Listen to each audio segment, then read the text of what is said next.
সিরাজগঞ্জ ২ আসনের সাবেক সংসদ সদস্য ডক্টর জান্নাতারা হেনরি ও তার স্বামী সিরাজগঞ্জ জেলা পরিষদের সাবেক চেয়ারম্যান মোহাম্মদ লাবু তালুকদারকে মৌলভীবাজার থেকে গ্রেফতার করেছে র্যাব।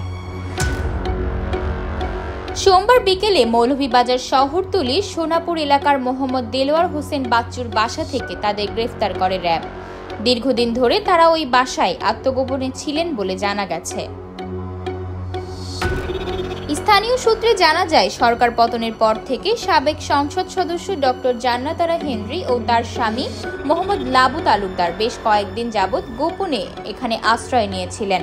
সোমবার বিকেল 3:30টার দিকে গোপন সংবাদের ভিত্তিতে শহরতলির সোনাপুর এলাকায় অভিযান চালায় র্যাব। অভিযানে স্বামীসহ হেনরিকে গ্রেফতার করা হয়। র্যাব ৯ শ্রীমঙ্গলের কোম্পানি কমান্ডার মোহাম্মদ নুরুন নবী বিষয়টি নিশ্চিত করে জানান, বৈষম্য বিরোধী আন্দোলনে হামলার অভিযোগে তাদের বিরুদ্ধে মামলা রয়েছে। উল্লেখ্য, জান্নাতারা হেনরি সিরাজগঞ্জ শহরের সবুজ কানন হাই স্কুলের শিক্ষক ছিলেন।